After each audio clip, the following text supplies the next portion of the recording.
Okay भाइयों, तो मैं एक बार फिर से लाइव हुआ हूँ। जैसा कि आपको पता है कि कल बंगाल में इलेक्शन थी, मेरे स्टेट में इलेक्शन थी और बीजेपी ने इस इलेक्शन को भारी मतों से जीता है। नाउ अब खेल ये है कि ममता बनर्जी बोल रही हैं मैं इस्तीफ़ा नहीं दूंगी, तो अब जानते हैं कि अगर वो इस्तीफ़ा नहीं देते तो फिर होगा क्या।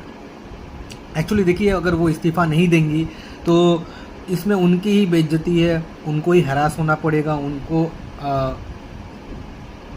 ही शर्मिंदा होना पड़ेगा।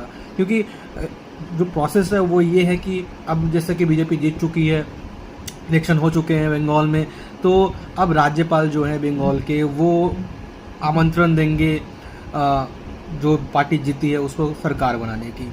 अगर ममता बनर्जी इस्तीफ़ा नहीं देती हैं बंगाल में तो राज्यपाल उनको सिंपली बुलाएंगे कि भाई ठीक है, चलिए आप इस्तीफ़ा नहीं देते हैं तो आप अपना बहुमत साबित करिए। अपने आपके जो एमएलए हैं, जो आपको सीट मिला है, एमएलए जो है उनको आप साबित करिए बहुमत। तो बहुमत तो वो साबित कर पाएंगे नहीं, उनके पास सीट है नहीं, वो 70-80 सीट जो जीती हैं। तो अब क्या होगा, जैसे वो बहुमत साबित नहीं कर पाएंगी, राज्यपाल उनको डिसमिस कर देंगे। उनको जब डिसमिस कर देंगे तो ऑटोमेटिक वो जो बहुमत वाली पार्टी बीजेपी है वो आके अपना सरकार बनाएगी। बीजेपी अपने सारे जो विनिंग एमएलएज हैं, 200 प्लस जो एमएलएज उनके पास हैं, वो उनको लेके सरकार बनाएंगे। तो ये अब जो ममता बनर्जी ये कर रही हैं ये ठीक नहीं है।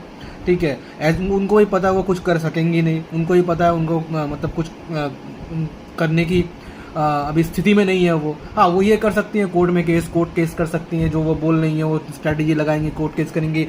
तो कोर्ट केस करेंगे, फिर भी फिलहाल तो कोर्ट केस तो चलता रहता है। कोर्ट केस अगर करेक्ट जाती भी हैं वो कोर्ट, तो उससे उनको कोई फिलहाल के लिए तो कोई फ़ायदा नहीं, बीजेपी को कोई रोक नहीं सकता।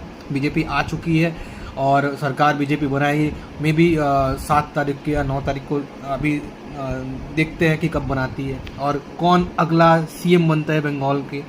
तो मुझे तो जो लगता है कि शुभेंदु अधिकारी बनेंगे बंगाल के सीएम, नेक्स्ट जो चीफ मिनिस्टर शुभेंदु अधिकारी जी बनेंगे।